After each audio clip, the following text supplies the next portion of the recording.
পূর্ণিমা, অমাবস্যা। মা তুমি আজকাল এসব মানতে শুরু করেছো, কত কি দেখবো আর। আরে বাবা, বাতের ব্যথায় ভুগবো আর এসব মানবো না বলো? আমি তো সেই জন্য মরির সঙ্গে কথা বলতে এসেছি তেলের ব্যাপারে।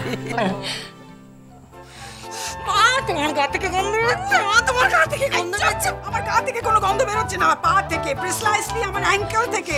প্লিজ প্রণতিকে ডাকো। কি হয়েছে মা? পরিষ্কার করো। এই দেখো। কে বলেছে তোমাকে মায়ের পায়ে পচা তেল লাগাতে? হ্যাঁ, এই তেল লাগাতে?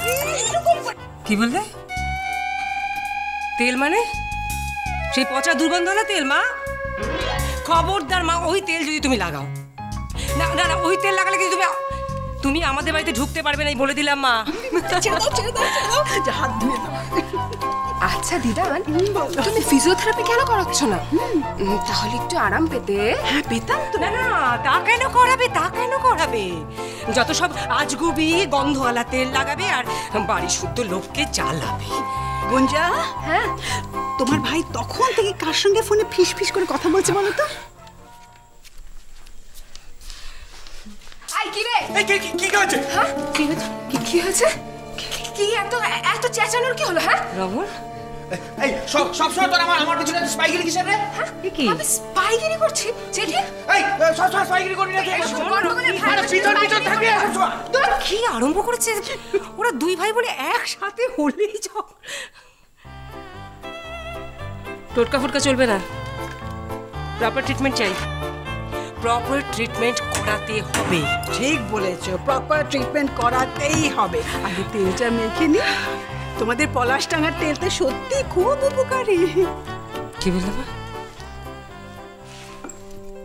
আমাদের পলাশডাঙ্গা মানে আমারও পলাশডাঙ্গা? না মা, পলাশডাঙ্গা কোনোদিনও আমার ছিল না, আমার হবেও না।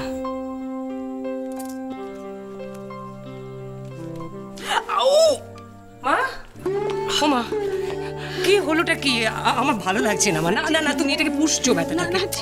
তোমাকে ডাক্তারের সাথে কথা বলো তো, আমার ভালো লাগে না। কোথায়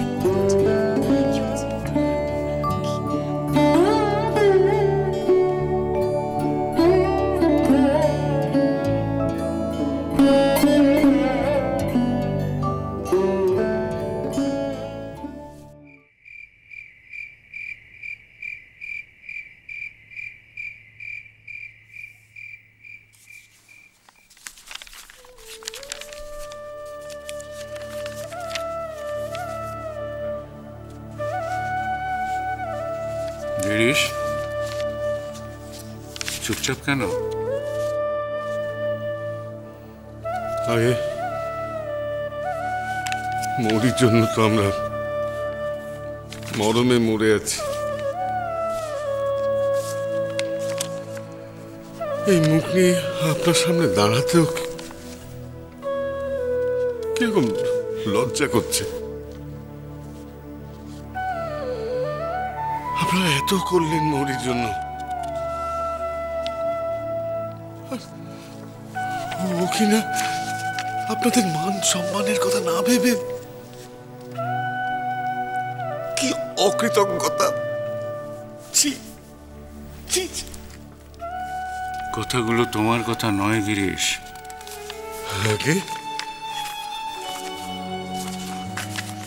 এগুলো তো সব বৌমার কথা, তার রাগের কথা। তো কি বলছেন তিনি? মেয়ের মুখ দর্শন করবেন না? কান্নাকাটি, রাগারাগি চরমে উঠেছে।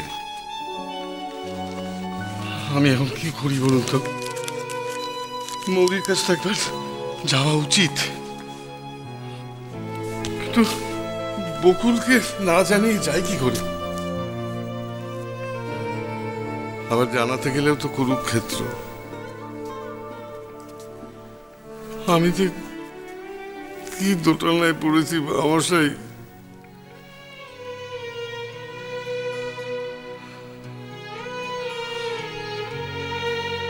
গিরিশ, মৌরি তোমাদের সন্তান, তাকে তোমরা পরিত্যাগ করতে পারো না, তার দায় অস্বীকার করতে পারো না। অধর্ম, এ অন্যায়। গিরিশ,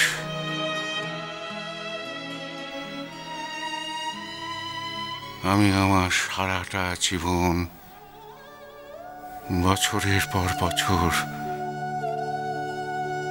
তিল তিল করে অনেক জ্বালা যন্ত্রণা পেয়ে এটা আমি ভীষণভাবে উপলব্ধি করি। মশাই, গিরিশ, হঠকারী রাগের বশে এমন কোনো সিদ্ধান্ত নিয়ে ফেলো না যার জন্য সারাটা জীবন তোমাদের আফসোস করতে হয়। তুমি কলকাতা যাও গিরিশ, মৌরিকে দেখে এসো। ওকে এখন দেখা খুব দরকার। আমার মন বলছেন গিরিশ, মৌরি সুখে নেই, শান্তিতে নেই। এই সময় ছেলেমেয়েরা ভীষণভাবে বাবা মার সান্নিধ্য চায়।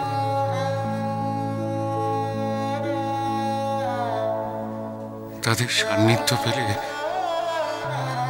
ওরা মনের শান্তি পায়, প্রাণের আরাম পায়। তুমি আমাকে বোঝাও গিরিশ। অনেক চেষ্টা করেছি বাবা মশাই, কোনো লাভ হবে না।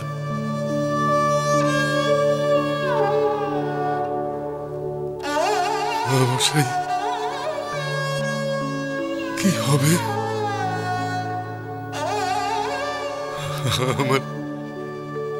আমার মেয়েটার কি হবে? আমরা কি করবো বাবা মশাই? ভগবত গীতার কথা ভাবো গিরিশ।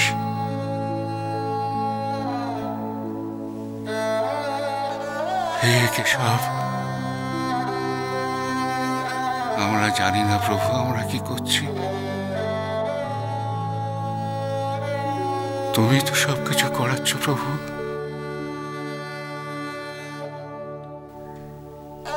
আমরা যা করি তুমি সব করাও। বলে দাও কেশব, আমরা এখন কি করব? উনি জানেন কি হবে, উনি তোমাকে বলে দেবেন তুমি কি করবে।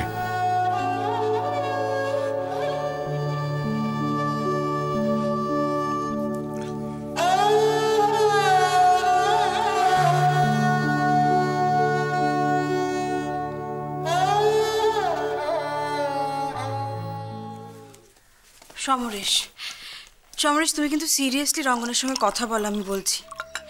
দেখো, ব্যাপারটার হাসি ঠাট্টার জায়গায় নেই কিন্তু। কি আশ্চর্য, ছেলেটা সব সময় কিভাবে গুটিয়ে রেখেছে নিজেকে, কথায় কথায় চমকে উঠছে। গুঞ্জাও বলছিল যে একটা অদ্ভুত চেঞ্জ এসছে রঙ্গনের মধ্যে। তোমার কি মনে হয় আমি রঙ্গনকে জিজ্ঞেস করবো কি হয়েছে আর ও আমাকে গড় গড় করে সবকিছু বলে দেবে? তুমি জানো না কিরম চাপা স্বভাবের ছেলেও। কি যে হলো হঠাৎ ছেলেটার? দিব্যি তো ছিল বলো। আচ্ছা সমরেশ, আমাকে নিয়ে নতুন করে কোনো সমস্যা হলো না তো? আরে তোমায় নিয়ে আবার কি হবে? আপনি প্লিজ, তুমি আর এ নিয়ে প্লিজ মুখ ভার করে থেকো না। এমনিতে বাড়িতে একটা পর একটা অশান্তি লেগেই আছে, প্লিজ। আচ্ছা আমি কি সর্বাণীকে জিজ্ঞেস করব? কি লাভ? না, যদি ও কিছু জানে। কিচ্ছু জানে না, কিচ্ছু জানে না। এই মুহূর্তে মৌরির ফাইনাল প্রোগ্রাম ছাড়া ওর মাথায় কিচ্ছু নেই আর।